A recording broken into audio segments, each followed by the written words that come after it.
중도가 도대체 뭐예요? 난 사실 내가 중도라고 생각했거든요. 근데 사람들은 날 중도를 안 볼 거잖아요.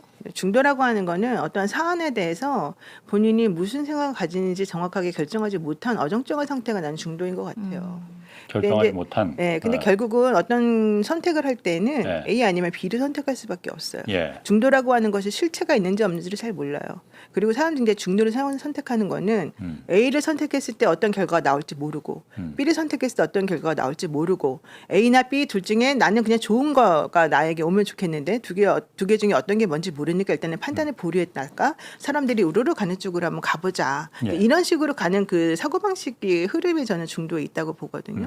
근데 지금 같은 경우에 중도를 보고 갑시다. 중도층이 떨어집니다. 중도층이 뭐라고 말할지 모르니까 그들을 생각해야 됩니다라고 하면 예. 아무것도 못해요. 예. 아무것도 물론 그건 못해요. 그렇지. 네, 그래서 저는 그래서 이런 거는 한번 판단의 영역이라고 생각해요. 어떤 결심의 영역, 결정의 영역. 그리고 중요한 건 내가 그렇게 판단하고 결정을 했을 때 그거에 대한 책임을 자기가 지면 되는 거예요.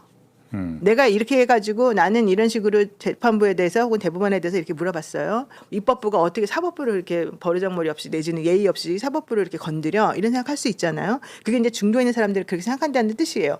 사람들이 말할 때 중도에 있는 혹은 민주당의 호의적인 사람이라 하더라도 이런 식으로 자꾸 사법부를 건드리게 되면 사람들이 욕한다. 중도가 떠나간다 이런 말을 하거든요. 근데 그렇지 않아요. 중도들은 오히려 그렇게 가지고 결론이 나오고 확인이 되잖아요. 그럼 오히려 더 그 박수를 쳐요. 그 결과가 어떻게 될지는 아무도 모르고. 그 결과가 만약에 나중에 이제 문제가 생겨가지고 야 책임을 지면 되는 거예요. 해봤더니 아무것도 아니더라 해봤더니 얘네들이 그냥 괜히 대법원만 괴롭히는 거더라 이러면 또 욕을 하죠. 예. 그러니까 중요한 거는 그 결과를 우리 쪽으로 우리가 원하는 방향의 결과를 정확히 찾아내기만 하면 되는 거예요. 그게 바로 중도의 스탠스라는 거예요. 저는 그래서 중도라 저도 맨날 뭐가 맞는지 안 맞는지 모를 때는 중도적인 생각을 갖고 있어요. 근데 그거는 약간 펜딩 상태에 불과한 것이 그게 영구적인 건 아니거든요. 저는 이번 사건 같은 경우에 대법원에 대해서 함부로 내 법조인인데 함부로 내가 대법원 하는 걸 좋겠어요? 당연히 안 좋죠. 나도 불안하죠.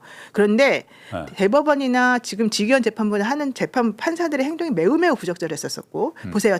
내가 더 확신하게 된 거 뭐냐면 이번에 내란 전담 재판부 만든다 그러고 내란 특별법 만든다 그러고 이것저것 한다 그러니까 갑자기 형사 25부에 판사 한 명 넣어줄게. 갑자기 고등법원에 내란 전담 재판부 만들어줄게. 갑자기 우리가 뭐 해줄게 이제 막 서로 얘기가 나와요.